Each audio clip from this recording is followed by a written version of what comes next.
प्रदेश में महंगाई को लेकर के या पुलिस भर्ती मामले में पेपर लीक होने की मामला को लेकर के, बेरोजगारी को लेकर के या केंद्र सरकार के द्वारा अग्निवीर योजना को लॉन्च करने के विरोध में हिमाचल प्रदेश के कांग्रेस के तमाम लीडर्स अलग अलग जगहों पर विरोध प्रदर्शन कर रहे हैं और इसी बाबत आज धर्मशाला में भी इसका विरोध होगा। एक जन मंच की तरह लोग एक जगह इकट्ठे हुए हैं और हमारे साथ इस वक्त पूर्व के लीडर्स, मंत्री और सांसद और वरिष्ठ नेता हमारे साथ इस वक्त मौजूद हैं।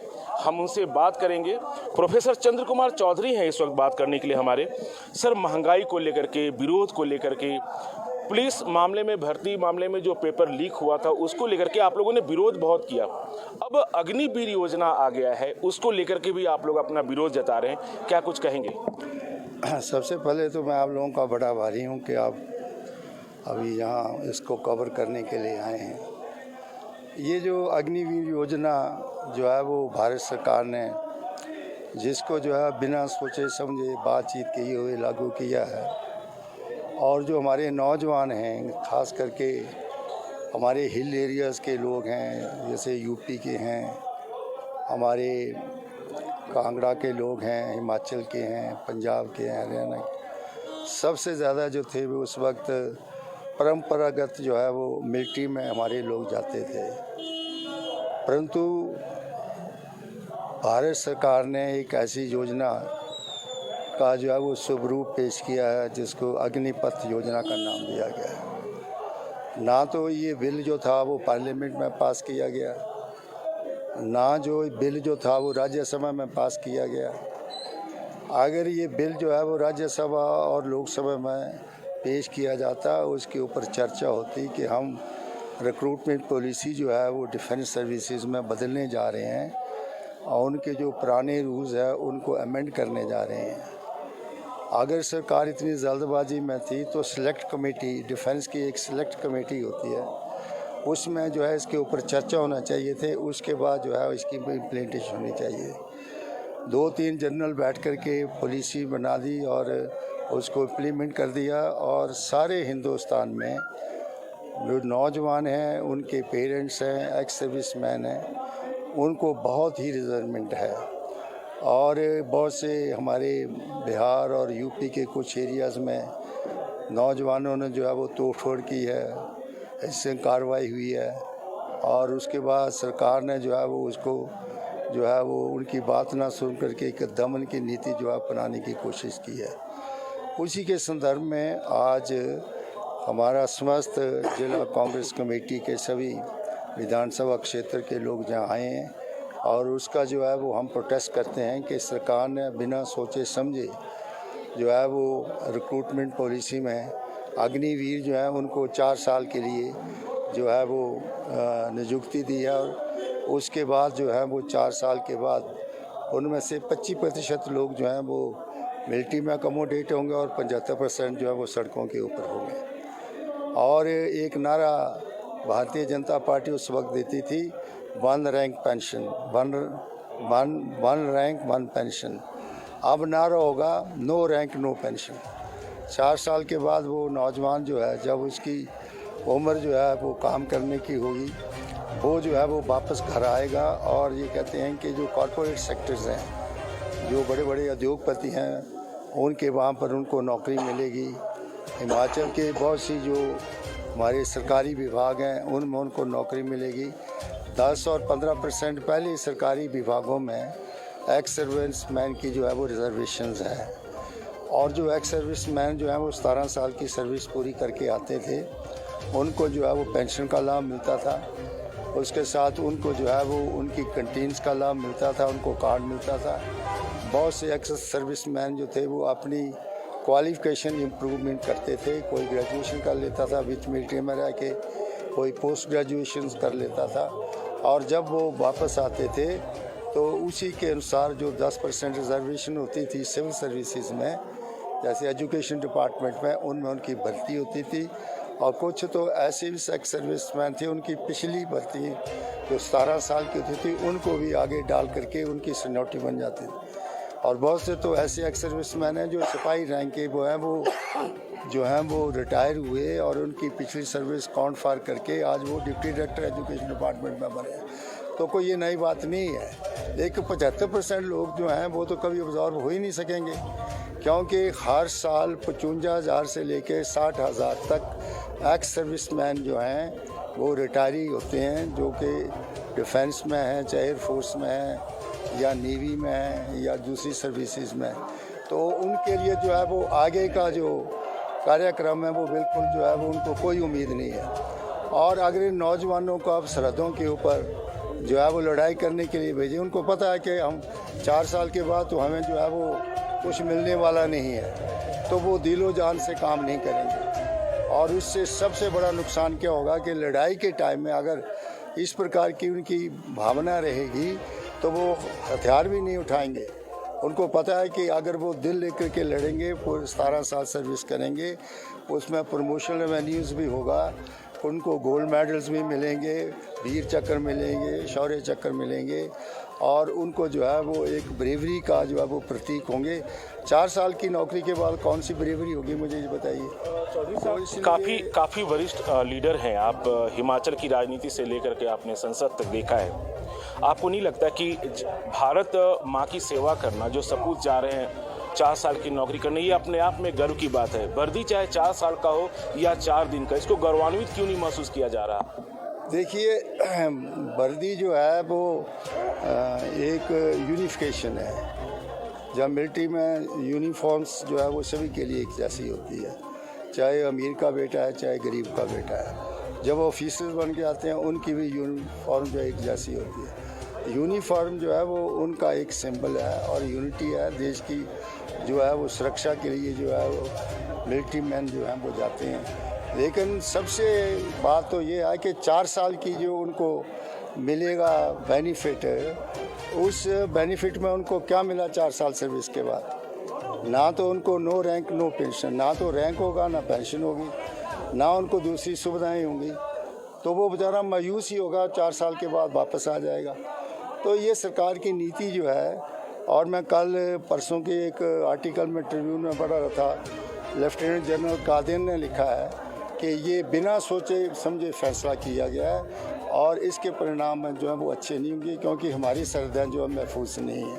चलिए, मान लिया चौधरी साहब की योजना गलत हो सकती है, लेकिन तमाम पूरे देश में जो राष्ट्रीय संपदा को नुकसान पहुंचाया जा रहा है वो कितना वाजिब है? देखिए, जो हमारे नौजवान हैं उनको भी शांतिपूर्ण जो है वो अपना प्रदर्शन करना चाहिए, और इस प्रकार की तोड़फोड़ जो है इससे जो है वो नुकसान होता है, राष्ट्रीय संपत्ति जो है उसका नुकसान होता है। मैं उसके हक में नहीं हूँ, और इस प्रकार का जो है वो हमें उग्र रूप जो है वो धारण करना चाहिए।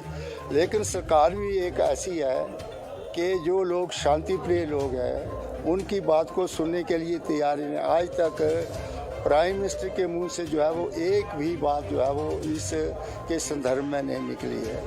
जहाँ तक डिफेंस मिनिस्टर है, वो बेचारा वो जो मिलिट्री के चीफ्स हैं उनसे बैठकें कर रहा है, लेकिन नेट रिजल्ट जो है वो कुछ भी नहीं है, और उनको मजबूरी से कहा जा रहा है कि आप भर्ती शुरू कर दीजिए। अब 25 तारीख से जो है वो भर्ती शुरू हो जाएगी। देखते हैं अब नौजवान मजबूरी में वहाँ खड़ा होगा, तो किसी एक प्रजातंत्र देश में मैन पावर जो है वो दुनिया में हिंदुस्तान की साख जो है वो मिलिट्री की दुनिया में मानी जाती है। यूएनओ फोर्सेस में हमारी मिलिट्री जो है वो जाती है, पीस टाइम में भी जाती है, वार टाइम में भी जाती है। अगर मशीन का युग आ गया, लेकिन बिहाइंड द मशीन जो है वो मैन पावर भी अच्छी होनी चाहिए। यूक्रेन की हालत क्या हुई है? अगर बाहर के विदेशी जो हैं वो उनको हथियार तो दे रहे हैं, लेकिन मैन पावर उनकी कमज़ोर है। रशिया क्यों पीछे रह गया है? उसके पास मॉडर्न हथियार है, लेकिन मैन पावर जो है उनकी कमज़ोर है। जिस कंट्रीज़ की मैन पावर स्ट्रॉन्ग है, वो हथियार उसको जब मिलेंगे तो मैन पावर के साथ ही अगली जो है सरहदें जो है महफूज रह सकती हैं। आज चाइना में देखो, मैन पावर उनके पास है, हथियार उनके पास है, और चाइना जो है वो सरहदों के ऊपर जो है वो रोज़ जो है वो हिंदुस्तान को चैलेंज करता है। कौन सी हमारी सरहद जो है महफूज है? ना तो चाइना की बॉर्डर्स महफूज हैं, ना पाकिस्तान के बॉर्डर महफूज हैं, ना जो है वो श्रीलंका के बॉर्डर्स महफूज है। मिडिल ईस्ट कंट्रीज़ की हालत देख लो, हमारी क्या पोजीशन हो गई है, इकोनॉमी हमारी कहाँ जा रही है। तो ये चीज़ें जो हैं वो सरकार को इसके ऊपर सोचना चाहिए और थ्रेड बेयर जो है वो इसके ऊपर डिस्कशन। दो अहम सवाल और आपसे रहेंगे चौधरी साहब। सबसे पहला सवाल तो ये रहेगा उस दो सवाल में कि कल माननीय मुख्यमंत्री ने घोषणा की है कि आज से प्रदेश की तमाम महिलाओं को साधारण बस यानी एचआरटीसी बस में सफ़र करने में उनका किराया 50% कम कर दिया जाएगा। क्या कांग्रेस इसका समर्थन में है? क्या कांग्रेस ये कह सकती है कि जयराम सरकार का जो फैसला है वो वाजिब है या विरोध करेगी?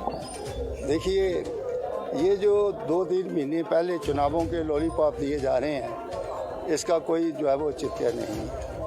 कौन सा आदमी ऐसा है जो फ्री में जो है वो बसों में यात्रा करना हुआ? कौन से औरतें वो कहते हैं कि मैं फ्री बसों में यात्रा करूं? और हमारे इस चक्कर के ऊपर कितना बोझ पड़ेगा? पेट्रोल और डीजल कितनी जो है वो हमारे बढ़े हैं। आज 50% से ज़्यादा बसें जो हैं वो तो प्राइवेट सेक्टर वाले लोग जो है अप्लाई कर रहे हैं और ऐसे रूट्स के ऊपर कर रहे हैं जो ख़राब रूट्स हैं, जो अनइकोनॉमिक रूट्स हैं, उनको कौन कंपनसेट करेगा? आप इस प्रकार से फेवरीज देके लोगों को, बहनों को ठगने का प्रयास कर रहे हैं। मैं इनके हक में नहीं हूँ। हर एक आदमी सक्षम है। आज लोग कारों में जाते हैं, बस में कौन बैठता है?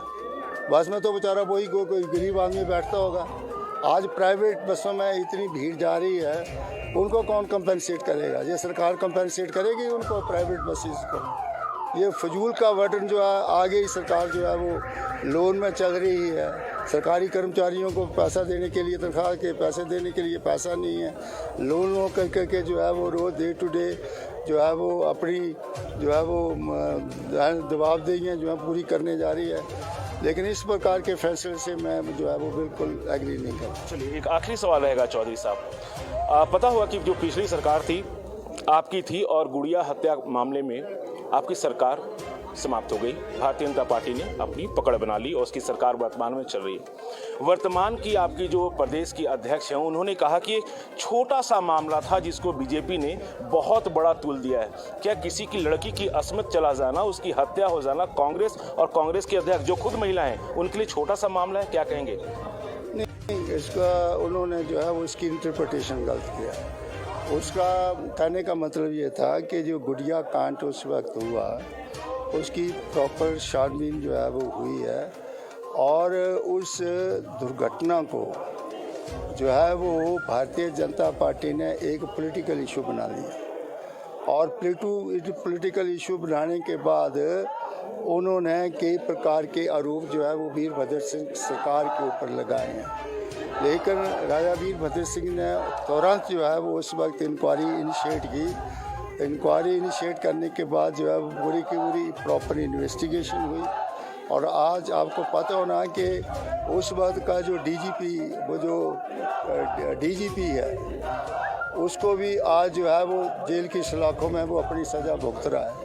तो उनका को कहने का मतलब ये नहीं था कि एक छोटी सी घटना पर उन्होंने कहा कि उस वक्त की ये जो घटना थी, जो दुर्घटना थी, ये हिमाचल प्रदेश के पीसफुल स्टेट के लिए ठीक नहीं थी। लेकिन उसको उन्होंने एक पोलिटिसाइज किया उसके बाद और उस प्रकार से जो है वो कई किस्म के आरोप प्रतिरोप जो थे लगाए। ये मेरा उसका कहना है। चलिए, शुक्रिया हमसे बात करने के। तो ये थे हमारे साथ वरिष्ठ नेता कांग्रेस के चंद्र कुमार चौधरी जो कि कुछ कहना चाहेंगे। जी, पुलिस मामले लीक पर भी कुछ कहना चाहते हैं। कि पिछली बार की जो रिक्रूटमेंट्स हुई है उसने पुलिस ने ही कंडक्ट किया था इंटरव्यू, पुलिस ने ही रिजल्ट निकाले, पुलिस ने ही पेपर सेट किया, पुलिस जो थी उन्हीं ने इन्विजिलेटर्स लगाए, उन्होंने ही रिजल्ट निकाले और फिर भी पेपर लीक हो गया। आज क्या ज़रूरत पड़ गई कि पुलिस को दोबारा बड़ी तत्परता के साथ जो है वो 3 तारीख को दोबारा जो है वो दोबारा पेपर जो कंडक्ट किए जाते हैं। पूरी की पूरी पुलिस जो है जिन्होंने ये पेपर कंडक्ट किए ये शक के दायरे में है और कांग्रेस पार्टी डट करके इसका विरोध करेगी और ये पूरी की पूरी रिक्रूटमेंट जो है वो सबऑर्डिनेट सर्विस कमीशन को देनी चाहिए। पुलिस ना तो कंडक्ट करेगी, ना पेपर सेट करेगी, ना रिजल्ट निकालेगी। पूरी प्रक्रिया जो है वो सबऑर्डिनेट सर्विस कमीशन करे। गिरफ्तारी तो बहुत लोगों की हुई है। कोई गिरफ्तारी नहीं हुई है। किसकी गिरफ्तारी हुई है? कोई सस्पेंड हुआ है? कोई अफसर जिन्होंने पेपर सेट किया था उनमें से कोई आदमी सेट जो इंचार्ज था उसके ऊपर कोई इंक्वायरी इनिशिएट हुई है? कोई सस्पेंड हुआ है? होम मिनिस्टर जो है वो चीफ मिनिस्टर है, ज़रा उसको तो ज़रा भी लज्जा नहीं है कि होम मिनिस्टर के तत्वाधान में खुद बैठ करके उसको तो त्याग पत्र देना चाहिए था। आज डीजीपी जो है उसने त्याग पत्र नहीं दिया। आज जो है वो कोई आईजी जो है वो सस्पेंड नहीं हुआ।